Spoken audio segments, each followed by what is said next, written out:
मेरे हस्बैंड जीवा बहुत ही नेक दिल और जिम्मेदार शख्स थे, लेकिन कभी कभी वो मुझे डांट दिया करते थे।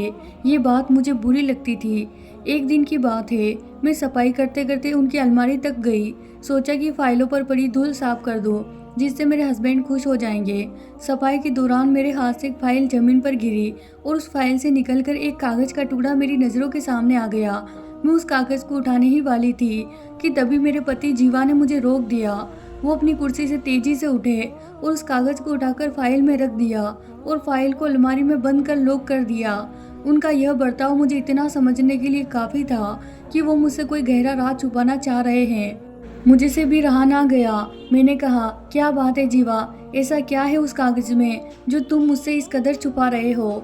मेरी यह बात जीवा को चुभ गई। वह जोर से बोला, खबरदार, जो तुमने दोबारा मेरी तलाशी लेने की कोशिश की तो। मैंने भी झट से जवाब दिया, मैं तुम्हारी तलाशी लेने यहाँ नहीं आई थी जीवा, और अगर तुम्हें ऐसा ही लगता है तो इसमें बुराई क्या है। मैं बीवी हूँ तुम्हारी, इतना हक तो है ना मुझे। मेरी इस बात से जीवा और चिढ़ गया और बोला, मैंने कह दिया ना, आइंदा यह गलती मत करना और अब जाओ यहाँ से।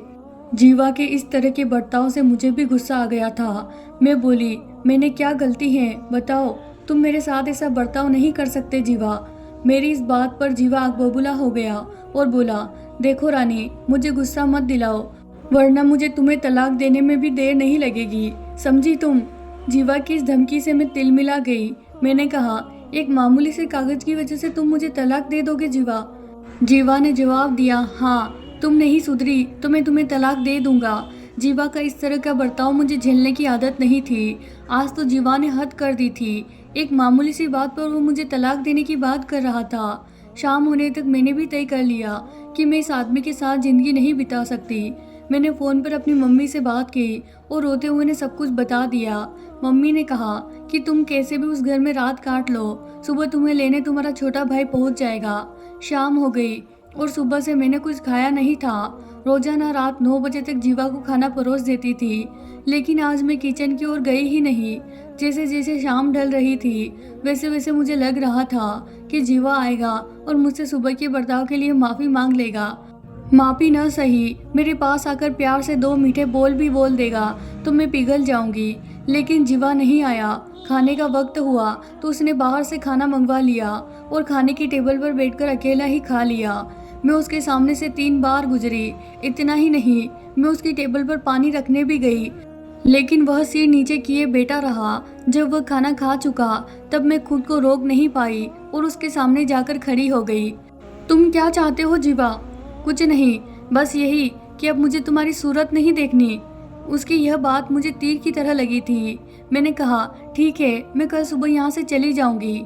जीवा ने भी झट से जवाब दिया, लौट कर आने की कोशिश भी मत करना।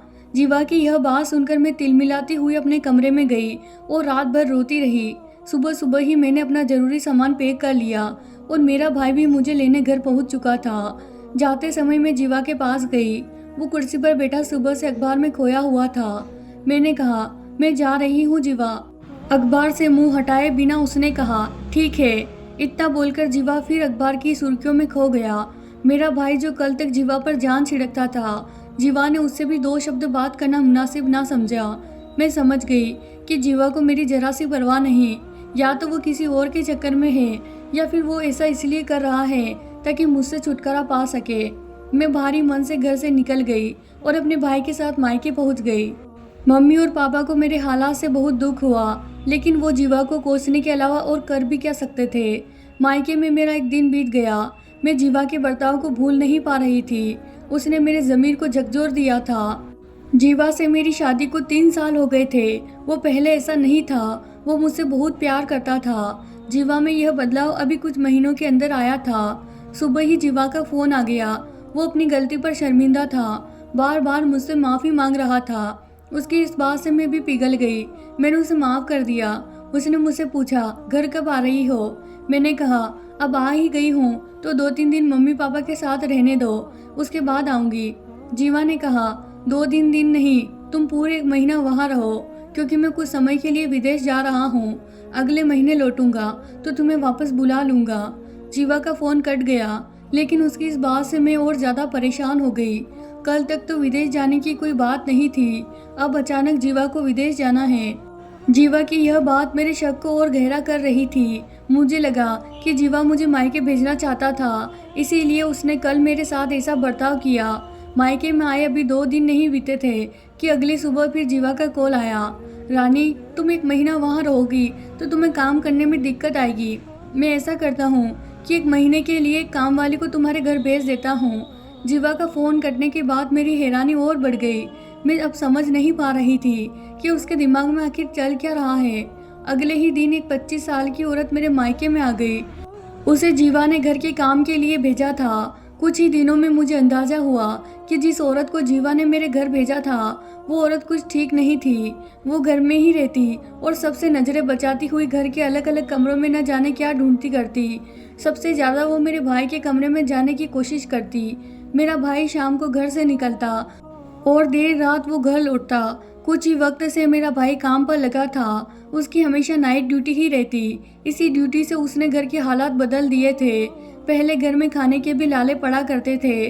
कुछ वक्त पहले तक मेरा भाई निहाल कुछ करता नहीं था। वो तो समय समय पर जीवा मेरे मम्मी पापा की मदद करता रहता था। एक दिन रात के 2 बजे थे, तभी मुझे गैलरी में किसी के कदमों की आहट सुनाई दी।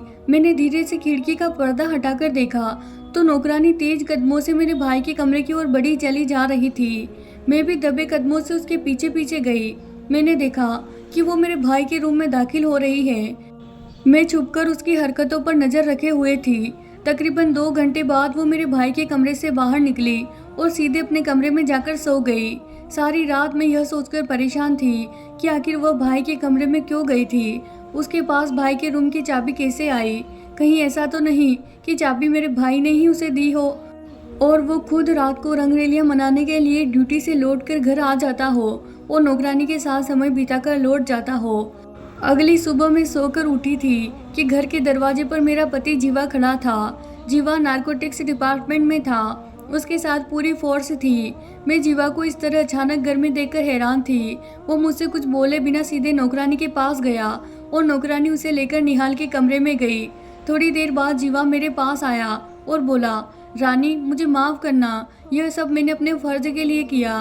दरअसल हमें खबर मिली थी कि तुम्हारा भाई ड्रग्स की तस्करी में किसी गिरोह के साथ शामिल है, लेकिन हमारे पास उसके खिलाफ कोई पुख्ता सबूत नहीं था। इसीलिए मैंने पूरी प्लानिंग के साथ तुम्हें यहाँ भेजा और ये सामने खड़ी नौकरानी जिसे तुम्हारे यहाँ काम के लिए भेजा था वो हमारे डिपार्टमेंट की कांस्टेबल दिशा है। मुझे माफ़ करना, तुम्हारे भाई को गिरफ्तार कर लिया गया है। अगर वो अपने गैंग का नाम बताकर हमारी मदद करता है तो मैं पूरी कोशिश करूँगा कि उसे कम से कम सज़ा मिले। मैं अब पूरा माजरा समझ चुकी थी। सब कुछ मेरी आंखों के सामने था। जीवा ने जो कुछ भी किया वो सब अपने फर्ज के लिए किया। मेरे भाई के ड्रग्स के धंधे में शामिल होने की शर्मिंदगी मुझे थी, लेकिन मुझे ज़्यादा अफसोस नहीं हुआ क्योंकि वो शुरू से ही नालायक था। मुझे जीवा पर फक्र था कि मुझे ऐसा पति मिला जो अपने फर्ज के लिए अपनी बीवी की मोहब्बत को भी दांव पर लगा सकता है। जरूरी कार्रवाई होने के बाद शाम को जीवा घर लौटा। मैं जीवा के पास गई और उसके हाथों को पकड़कर बोली, जीवा, मुझे माफ़ कर देना, मैंने तुम्हें गलत समझ लिया था। जीवा ने भी मुझे सीने से लगा लिया और बोला, माफ़ी तो मुझे मांगनी चाहिए रानी, मेरी वजह से तुम्हें बहुत कुछ झेलना पड़ा। तो प्यारे दोस्तों, ये थी हमारी आज की कहानी। अगर आपको हमारी कहानी पसंद आई हो तो इसे लाइक कीजिए और आपकी राय हमें कमेंट बॉक्स में ज़रूर बताएं। साथ ही अभी तक आपने हमारे चैनल को सब्सक्राइब नहीं किया है तो चैनल को ज़रूर सब्सक्राइब कर ले। धन्यवाद दोस्तों।